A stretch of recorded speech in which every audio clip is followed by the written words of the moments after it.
الحمد لله نحمده ونستعينه ونستغفره ونعوذ بالله من شرور أنفسنا ومن سيئات أعمالنا من يهده الله فلا مضل له ومن يضلل فلا هادي له وأشهد أن لا إله إلا الله وحده لا شريك له وأشهد أن محمدا عبده ورسوله أما بعد فأعوذ بالله من الشيطان الرجيم بسم الله الرحمن الرحيم رب اشرح لي صدري ويسر لي أمري واحلل عقدة من لساني يفقهوا قولي اللهم أرنا الحق حقا وارزقنا اتباعه وأرنا الباطل باطلا وارزقنا اجتنابه. مومنٹ رسول اللہ صلی اللہ علیہ وآلہ وسلم کے سلسلے میں درس قرآن جاری ہے. اس کی آج انشاءاللہ تعالی 19ویں ویڈیو بنائی جا رہی ہے. مومنٹ رسول اللہ صلی اللہ علیہ وسلم کا مقصد آپ اچھی طرح جانتے ہیں. انگلش میں مومنٹ رسول اللہ صلی اللہ علیہ وسلم ہے اور اردو میں محمد رسول اللہ صلی اللہ علیہ وسلم کی تحریک محمد رسول اللہ، یعنی محمد رسول اللہ صلی اللہ علیہ وسلم نے آج سے 1400 سال پہلے جو تحریک چلائی تھی اللہ کے حکم سے، اسی تحریک کے ہم ادنا سے کارکن ہیں. ہم کچھ نہیں، ہماری کوئی اہمیت نہیں، کوئی حیثیت نہیں، لیکن جو ہم پیش کر رہے ہیں وہ اللہ کی کتاب اور رسول اللہ صلی اللہ علیہ وسلم کی سنت. یہی دو ہی چیزیں اسلام ہیں. انشاءاللہ آج ہم سورۃ البقرہ جاری ہے. سورۃ البقرہ کی آیت نمبر 148 اور سے لے کر 151 تک انشاءاللہ تلاوت کی جائے گی. سمجھیں گے اور سمجھنے کی کوشش کریں گے. اللہ تعالیٰ سے عمل کی توفیق کی امید. بسم اللہ الرحمن الرحیم. وَلِكُلٍّ وِجْهَةٌ هُوَ مُوَلِّيهَا فَاسْتَبِقُوا الْخَيْرَاتِ. اور ہر ایک کے لیے ایک سمت ہے جس طرف وہ رخ کرتا ہے، بس تم نیکیوں میں سبقت لے جاؤ، یعنی نیکیوں کی طرف دوڑو. ہر ایک کے لیے ایک سمت سے مراد یہ کہ ہر ایک نے اپنا خود ساختہ کوئی مذہب بنایا ہوا ہے، کوئی عقیدہ بنایا ہوا ہے، اور کوئی جو ہے ذریعہ بنایا ہوا ہے جس سے وہ سمجھتا ہے کہ وہ اللہ کی عبادت کر رہا ہے. اللہ تعالیٰ فرما رہے ہیں کہ ہر ایک رخ کرتا ہے، مگر رخ تو وہی ہے جو رخ اللہ تعالیٰ نے بتایا اور رسول اللہ صلی اللہ علیہ وسلم کے ذریعے سے ہم تک پہنچا ہے. انبیاء کرام علیہ السلام کے ذریعے سے دین اسلام پہنچا ہے. وہ اسلام تو آدم علیہ السلام سے شروع ہو کر ابراہیم علیہ السلام، نوح علیہ السلام اور ابراہیم علیہ السلام اور رحمۃ اللہ علیہ محمد رسول اللہ صلی اللہ علیہ وسلم کے ذریعے سے ہم تک پہنچا ہے. اور اصل تو وہی ہے، وہی رخ ہے، وہی قبلہ ہے جو اللہ تعالیٰ نے ہمیں بتایا. خاص طور پہ ہمارا قبلہ ابراہیمی، دین ابراہیمی. قبلے سے مراد ہے کہ وہ رخ، اس تمام ٹوٹلی ہمارا جو سوچ ہے، سوچیں ہیں ہماری، وہ سب کی سب مکمل طور پر اللہ اور اس کے رسول محمد رسول اللہ صلی اللہ علیہ وسلم کے ذریعے سے جو پہنچا ہے. اللہ کا حکم، رسول اللہ صلی اللہ علیہ وسلم کا طریقہ، اسے قرآن اور سنت کہا جاتا ہے. تو اسی کی بات ہو رہی ہے. اللہ تعالیٰ اس چھوٹی سی آیت میں، اور آگے آیت ابھی میں کرتا ہوں مکمل. اینما تکونوا یأتی بکم اللہ جمیعا. تم جہاں کہیں بھی تم ہوگے اللہ تمہیں اکٹھا کر لے گا. یعنی اللہ سے بچ کوئی نہیں سکتا. دنیا میں تو جو ہے انسان ادھر ادھر ہو جاتا ہے، بھاگ جاتا ہے، لوگوں سے بچ جاتا ہے، لیکن اللہ سے انسان کبھی نہیں بچ سکتا. اللہ تعالیٰ اسے ہر حال میں اکٹھا کرے گا قیامت کے دن، کیونکہ اللہ مالک یوم الدین ہے. انسان جب بھی کوئی غلطی کرتا ہے تو سب سے پہلے ایک عدالت ہوتی ہے اس کی ضمیر کی عدالت. وہ اس پہ کھڑا ہوتا ہے اور اس سے پتہ چلتا ہے کہ میں نے آج مجھ سے غلطی ہوئی. اس کے بعد معاشرے کی ایک عدالت ہوتی ہے. جس معاشرے میں وہ رہ رہا ہوتا ہے وہاں کے لوگ اسے کہتے ہیں کہ تم نے غلطی کی، غلط کام کیا. اور تیسری عدالت جو ہے وہ اللہ کی عدالت ہے. دنیا میں بھی بعض دفعہ اس کی پکڑ ہوتی ہے، اللہ تعالیٰ دنیا میں پکڑ کر لیتے ہیں، ورنہ تو آخرکار وہ دن مالک یوم الدین، آخری دن قیامت کا دن ضرور آئے گا اور ہر حال میں آئے گا. اللہ تعالیٰ اسی کو بتا رہے ہیں کہ اللہ تمہیں ہر جگہ، تم جہاں کہیں بھی اللہ تمہیں اکٹھا کر دے گا. کیوں؟ ان اللہ علی کل شیء قدیر. بے شک اللہ ہر چیز پر قدرت رکھنے والا ہے. آگے فرمایا ومن حیث خرجت فولی وجهك شطر المسجد الحرام، اور تم جہاں سے بھی نکلو اپنا رخ مسجد الحرام کی طرف کرو، یعنی کہ مسجد الحرام جو ہے وہ تمہارا دین ہے، تمہاری سوچ ہے، اور تمہارا رخ ہے، تمہارا دل ہے، ہر چیز مسجد الحرام ہے، یعنی کہ تم جہاں کہیں بھی ہو تمہیں مسجد الحرام سے ہی سب کچھ لینا ہے اپنا، اور اسی کے مطابق اپنی زندگی گزارنی ہے کہ مسجد الحرام میں کیا ہو رہا ہے، اور اس کے بعد مسجد نبوی ہے، دونوں جو ہے قبلے ہیں ہمارے، مسجد الحرام مسجد نبوی، یعنی مسجد الحرام تو ہے ہی ہے، لیکن اس کے ساتھ مسجد النبوی بھی لازم ہے، کیونکہ دو مسجدیں دنیا میں ایسی ہیں جن مسجدوں کے مقابلہ دنیا میں کوئی مسجدیں نہیں کر سکتی۔ ایک مسجد مسجد الحرام، جس میں اللہ کے رسول صلی اللہ علیہ وسلم نے فرمایا کہ جس نے مسجد الحرام میں نماز پڑھی اسے 1,00,000 نمازوں کا ثواب ملے گا، اور دوسری مسجد مسجد نبوی ہے، جس نے وہاں نماز پڑھی، یعنی میری مسجد میں، اللہ کے رسول جس نے میری مسجد میں نماز پڑھی مسجد نبوی میں، اسے 50,000 نمازوں کا ثواب ملے گا۔ آگے فرمایا وَإِنَّهُ لَلْحَقُّ مِن رَّبِّكَ، اور بے شک آپ کی رب کی طرف سے یہی حق ہے، یعنی مسلمانوں کو قبلہ کو پوچھے کیا ہے تو ہم فوراً کہیں گے مسجد الحرام، مکہ، کعبہ، خانہ کعبہ، یہ ہمارا قبلہ ہے تمام دنیا کے مسلمانوں، کیونکہ وہ قبلہ ابراہیمی ہے۔ جیسے قرآن میں ایک آیت میں اللہ تعالیٰ نے سورہ آل عمران کی 96 نمبر آیت میں اللہ تعالیٰ نے فرمایا ہے کہ ان اول بیت وضع للناس للذی ببکۃ مبارکا وہدی للعالمین، کہ ان اول بیت پہلا گھر ہے، اول بیت للناس، ان اول بیت وضع للناس، جو لوگوں کے لیے، پوری انسانیت کے لیے مرکز بنایا گیا ہے، للذی ان اول بیت وضع للناس، پوری انسانیت کے لیے بنایا گیا ہے، للذی ببکۃ جو مکہ میں ہے، مبارکم، للذی ببکۃ مبارکم مبارک ہے، تو دل عالم پوری جہان کے انسانیت کے لیے، اور عالم جتنے عالم ہیں سب عالموں کا مرکز مسجد الحرام ہے جو مکہ میں ہے۔ تو یہ مسجد جو ہے مسجد الحرام جو ہے، اس کے بارے میں بہت سی روایات ہیں، اس میں ہے کہ سب سے پہلے آدم علیہ السلام نے یہ گھر بنایا تھا، اور آدم علیہ السلام سے ہی اسلام شروع ہوا ہے، سب سے پہلا انسان جد امجد انسانیت کے، اور سب سے پہلا جو ہے نبی وہ آدم علیہ السلام علیہ السلام، تو آدم علیہ السلام نے بنایا، اس کے بعد یہ پھر مختلف ادوار آتے رہے، نوح علیہ السلام کا دور آیا، تو نوح علیہ السلام کے دور میں جو سیلاب آیا پوری زمین ڈوب گئی، اس میں یہ بھی ہو گیا، اس کے بعد نوح علیہ السلام نے اس کو دوبارہ ریبلڈ کیا، اور اس کے بعد پھر ابراہیم علیہ السلام کے دور میں ابراہیم علیہ السلام اور اسماعیل علیہ السلام نے اس کی ری بلڈ کیا اس کو، اور یہ پھر دوبارہ سے بن گیا دین ابراہیمی، جہاں مکمل دین ابراہیمی، جو آخر میں ان کی دعا کے بعد آخری نبی محمد رسول اللہ صلی اللہ علیہ وسلم تشریف لائے، اور آپ نے اس کو اپنا مرکز بنایا اللہ کے حکم سے۔ آگے پھر فرمایا وَمِنْ حَيْثُ خَرَجْتَ فَوَلِّ وَجْهَكَ شَطْرَ الْمَسْجِدِ الْحَرَامِ، اور جہاں کہیں سے آپ نکلیں اپنا رخ مسجد الحرام کی طرف کر لیں، یعنی مسجد الحرام جو ہے وہی پورے کے پورے دین، پورے کے پورے انبیاء کرام علیہ الصلوۃ والسلام اور تمام انسانیت اور عالم علماء، تمام عالمین، یعنی کہ تمام عالم، مدل العالمین اور ہدایت کا مرکز ہے تمام عالموں کے لیے، جتنے بھی عالم دنیا میں ہیں ان کا سب کا مرکز مسجد الحرام مکہ ہے۔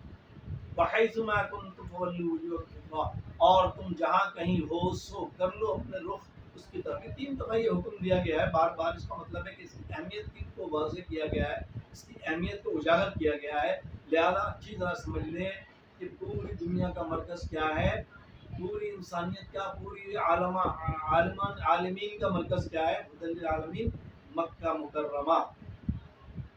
لِيَكُونَ لِلنَّاسِ عَلَيْكُمْ حُجَّةٌ، تاکہ تم لوگوں کے لیے تم پر کوئی دلیل نہ رہے سوائے اس کے، سوائے ان لوگوں کے جو ان میں سے بے انصاف، یعنی کہ جو یہ کہتے ہیں کہ جی مسجد الحرام میں تو صحیح نہیں ہو رہا ہے، اور ہمارا مسلک صحیح کر رہا ہے، ہمارے علماء صحیح کر رہے ہیں، ہمارے بڑے جو ہمیں بتائیں گے ہم تو وہ کریں گے، تو یہ وہ قرآن کو اس نے دیکھا ہی نہیں، سمجھا ہی نہیں، اور جو شخص بھی قرآن کو پڑھتا ہے، قرآن کو سمجھتا ہے، اور تو اس کو لازم عمل کرنا پڑے گا بعینہ مسجد الحرام کی طرح، اور اس کے بعد مسجد الحرام اور مسجد نبوی، تو یہ بات اچھی طرح سمجھ لیجیے، بار بار ہم سمجھا رہے ہیں، اور الحمدللہ ہم اس پر عمل کرنے کی کوشش کرتے ہیں کہ نماز ویسے ہی پڑھتے ہیں جیسے مسجد الحرام میں ہوتی ہے، اور ہر وہ عمل جو مسجد الحرام میں ہوتا ہے ہمارے لیے حجت ہے، ہمارے لیے دلیل ہے اللہ کے اور اس کے رسول کے حکم کے مطابق۔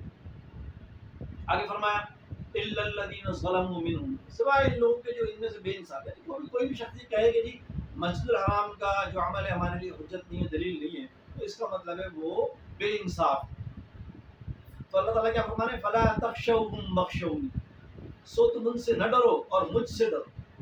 یعنی اللہ کا حکم پورا کرنے والے آدمی کو بے خوف ہو جانا چاہیے، اور بے خوف ہوتا ہے الحمدللہ، مومن وہی ہوتا ہے جو اللہ کے احکامات کو رسول اللہ صلی اللہ علیہ وسلم کے طریقے پر پورا کرنے کی، عمل کرنے کی کوشش کرتا ہے۔ آگے فرمایا وَلِيُتِمَّ نِعْمَتِي عَلَيْكُمْ، تاکہ میں اپنی نعمت تم پر پورا کر دوں، وَلَعَلَّكُمْ تَهْتَدُونَ، اور تاکہ تم ہدایت پا جاؤ۔ بات سمجھنے کی کہ اللہ سے ڈرنے والا شخص وہی کرے گا جو اللہ کے حکم کے مطابق مسجد الحرام اور مسجد نبوی میں جو عمل ہو رہا ہے۔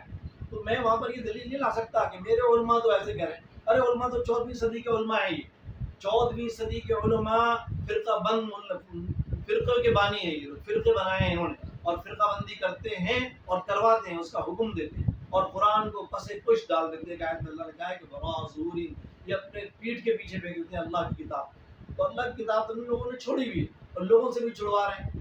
سو کامیابی کیا ہے؟ اللہ کی کتاب کو سمجھنا، پڑھنا، سمجھنا، اور قرآن عظیم کو سمجھنا اور اس پر عمل کرنا اور اس کے مطابق اپنی زندگی گزارنا، تو کامیابی نصیب ہوگی انشاءاللہ۔ ہم لوگ پوری امت مسلمہ اس پر ذل و خوار کیوں ہے؟ اس لیے کہ وہ تارک قرآن ہو چکے ہیں، ہم نے قرآن کو ترک کر دیا ہے اور مختلف قسم کے اللہ کے رسول کی جگہ پر اپنے علماء کو پیش کرتے ہیں کہ ہمارے علماء نے ایسے کہا ہے، وہ عمل قرآن حدیث سے ملے یا نہ ملے، ہمارے علماء نے کہا ہے لہٰذا ہم تو وہی عمل کریں گے جو ہمارے علماء کریں۔ سو یاد رکھیے گا دین اسلام نہ علماء کرام کا ہے، نہ میرا ہے، نہ آپ کا ہے، دین کس کا ہے؟ دین محمد رسول اللہ صلی اللہ علیہ وسلم کا ہے، اللہ کے حکم سے۔ جیسے میں اکثر بار بار کہتا ہوں کہ تیرا دین نہ میرا دین رحمت للعالمین، عالمین دین کس کا ہے؟ رحمت للعالمین صلی اللہ علیہ وآلہ وسلم کا دین۔ دین نہ میرا ہے نہ آپ کا ہے، آپ کے کہنے سے میرے کہنے سے دین نہیں بنتا، دین وہی ہے جو رحمت للعالمین صلی اللہ علیہ وسلم نے اللہ کے حکم سے، قرآن کے مطابق اللہ کے حکم سے تبلیغ کی قرآن کی۔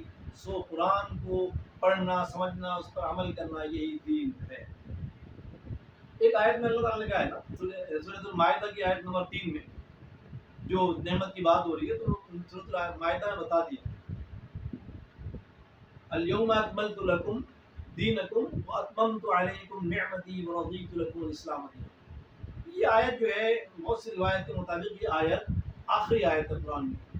الیوم، آج، یاد رکھو آج، الیوم اکملت لکم، آج ہم نے اپنا دینکم، اپنے دین کو مکمل کر دیا، واتممت علیکم نعمتی، اور اپنی نعمت کو مکمل کر دیا، تمام کر دیا، ورضیت لکم الاسلام دینا، اور اللہ تعالیٰ قیامت تک کے لیے دین اسلام سے راضی ہو گیا۔ جو دین اسلام محمد رسول اللہ صلی اللہ علیہ وسلم کے ذریعے سے ہمیں ملا ہے، اور جو قرآن میں اور احادیث صحیحہ میں ہے۔ اس سے اس کا مطلب یہ نہیں ہے کہ یہ کہنے سے قرآن حدیث پر عمل کرنے سے انسان اہل حدیث بن جاتا ہے۔ ہمارے اہل حدیث بھائی کہتے ہیں کہ یہ ہم تو اہل حدیث سے قرآن حدیث پر عمل کرتے ہیں۔ تو یاد رکھیے ایک بات اچھی طریقے سے، اللہ کے حکم کے مطابق جو بھی شخص قرآن اور حدیث صحیحہ پر عمل کرتا ہے وہ اہل حدیث نہیں بنتا، نہ وہ دیوبندی بنتا ہے، نہ بریلوی بنتا ہے، نہ شیعہ ہوتا ہے، نہ سنی ہوتا ہے، وہ کیا ہوتا ہے؟ اللہ کے حکم کے مطابق مسلم ہوتا ہے۔ یہ کسی جماعت نے ہمیں نہیں کہا کہ تم مسلم بن جاؤ، مسلم تو اللہ بنا رہا ہے ہمیں۔ مسلم کیسے بنے گا؟ جب وہ قرآن پر اور حدیث صحیحہ پر عمل کرے گا۔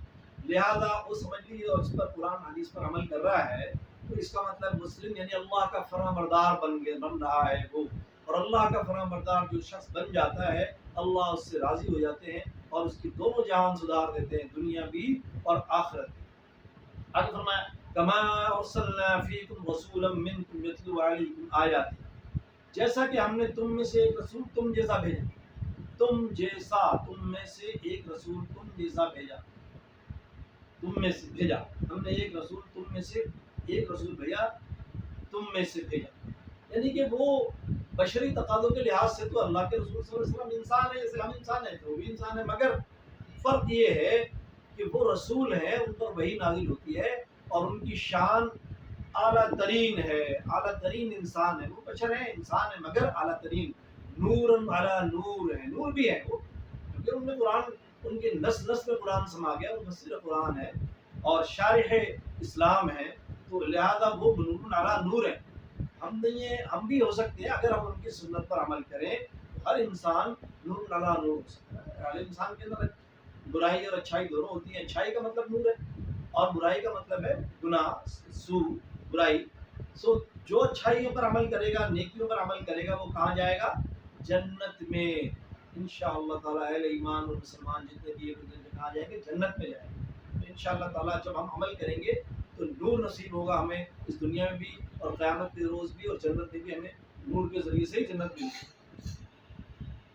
جو ایک رسول ہم نے بھیجا ہے وہ تم پر ہمارے حکم پڑھتے ہیں، یتلو علیکم آیاتنا، حکم کون؟ کیا؟ ہماری آیتیں پڑھ کر سناتے ہیں تمہیں، وَيُزَكِّيكُمْ، اور تمہارا تزکیہ نفس کرتے ہیں، کس کے ذریعے سے؟ آیتوں کے ذریعے سے اور سنت کے ذریعے سے۔ وَيُعَلِّمُكُمُ الْكِتَابَ، اور وہ تمہیں کتاب کی تعلیم دیتے ہیں، والحکمہ، اور حکمت کی تعلیم دیتے ہیں، وَيُعَلِّمُكُم مَّا لَمْ تَكُونُوا تَعْلَمُونَ، اور وہ تمہیں وہ سکھاتے ہیں جو تم نہ جانتے۔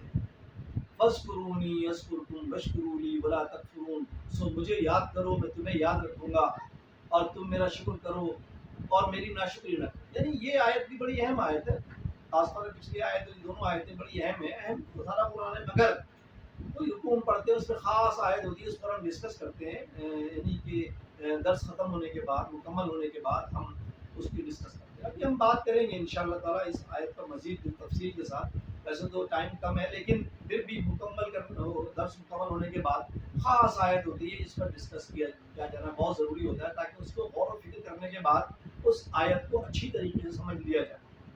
پہلی بات تو یہ ہے کہ ہم نے تمہیں رسول بھیجا، کما ارسلنا فیکم، آخری آیت، دو آیتیں میں دوبارہ سے پڑھ رہا ہوں، جیسا کہ ہم نے تمہیں رسول بھیجا ہے تو تم پر ہماری آیتیں پڑھ کر سناتا ہے۔ رسول صلی اللہ علیہ وسلم کیا کرتے ہیں؟ اللہ کی آیات پڑھ کر سناتے ہیں۔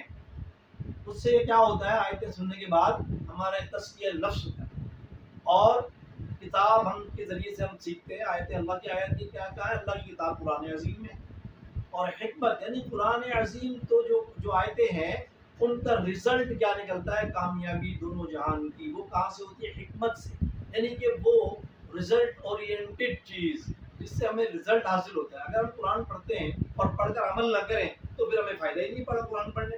سب سے بہترین یہ ہے کہ جو بھی ہم نے پڑھا ہے اس پر عمل کی توفیق مانگیں اللہ سے۔ ہمارا ظاہر تو ہم ظاہر کر دیں، اپنے آپ کو ظاہر کریں، سنت کے مطابق ظاہر کریں اپنے آپ کو، اور اپنے دل میں جو تزکیہ نفس ہوتا ہے، تقویٰ ہوتا ہے، اللہ کے رسول نے تقویٰ ہونا، تقویٰ ہونا، تقویٰ ہونا، تقویٰ دل میں ہوتا ہے، جس میں روح بھی ہوتی ہے، نفس بھی ہوتا ہے، تو وہ ہمارا تقویٰ ہوتا ہے۔ اور تقویٰ کیسے حاصل ہوگا؟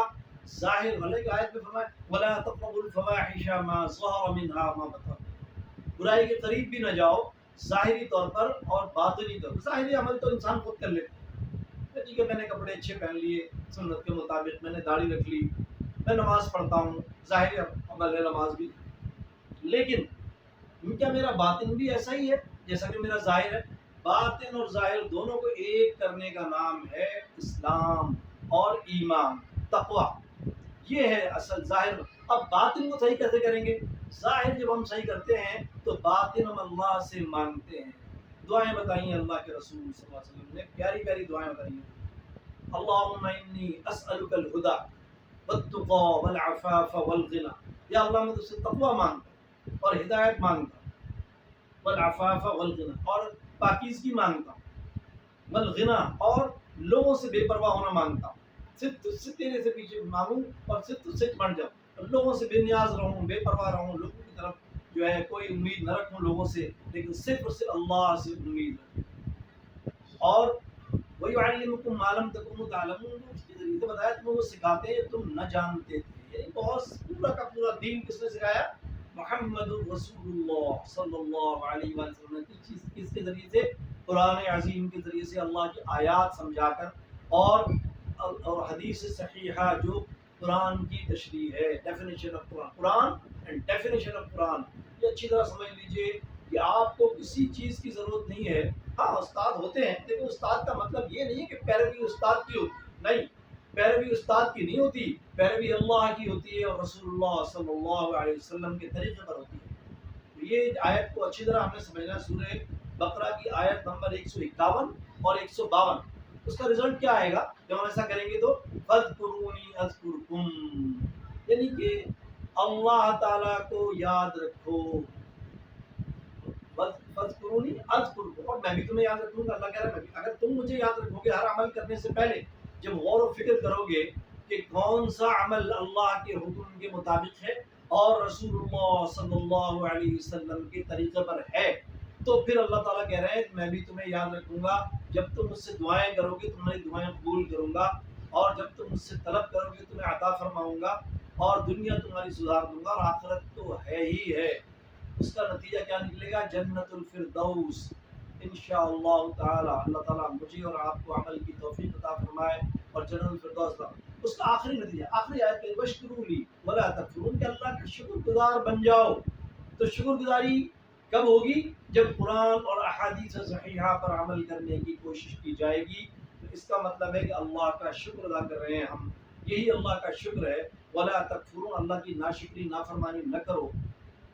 تو یہ اللہ تعالیٰ نے آیتیں فرمائی ہیں، اور آگے بہت سی آیتیں آئیں گی اس سے بتایا جائے گا کہ جو بھی شکر لَإِن شَكَرْتُمْ، ایک آیت ہے لَإِن شَكَرْتُمْ لَأَزِيدَنَّكُمْ، اور اگر تم شکر گزار بنو گے، شکر گزاری اختیار کرو گے تو لَأَزِيدَنَّكُمْ، تو ہم تمہاری نعمتیں بڑھاتے چلے جائیں گے. اور نعمتوں میں سب سے بڑی نعمت کون سی ہے؟ سب سے بڑی نعمت دنیا کو پتہ ہے، سب سے بڑی نعمت آخرت میں جنت الفردوس ہے. اگر کوئی شخص کامیابی حاصل کر لے اور جنت، آگے کی آیت میں فرمایا کل نفس ذائقۃ، ہر ایک کو، ہر ذی نفس کو موت کا مزہ چکھنا ہے. جو پیدا ہوا ہے مرے گا، اس کو موت آئے گی. تو کیا ہوگا؟ کل نفس وَإِنَّمَا تُوَفَّوْنَ أُجُورَكُمْ يَوْمَ الْقِيَامَةِ، ہم تمہیں پورا پورا لوٹا دیں گے جو کچھ بھی تم نے اعمال کیے ہیں. نامہ اعمال جب انسان مرے گا تو اس کی روح کے ساتھ اس کا نامہ اعمال ساتھ جائے گا، اور وہ گردن میں باہر لٹکا دیا جائے گا. جب قیامت میں اٹھے گا وہ، تو اللہ تعالیٰ کہے گا اقرأ کتابک، سورہ بنی اسرائیل کی آیت ہے اقرأ کتابک کفیٰ بنفسک اليوم علیک حسیبا. تو اپنی کتاب نکال لے اور پڑھ لے. جو کچھ تم نے زندگی گزاری ہے، 60 سال 70 سال 80 سال جو بھی تم نے زندگی دنیا میں گزاری ہے، اس کا ایک ایک لمحہ اس کتاب میں موجود ہے.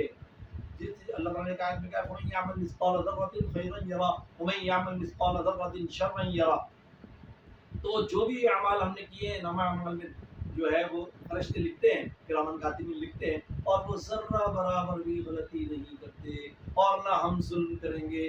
جیسا تم نے کیا ہے ویسے ہی تولیں گے، اور تولنے کے بعد اس کے مطابق تمہیں جنت یا جہنم ملے.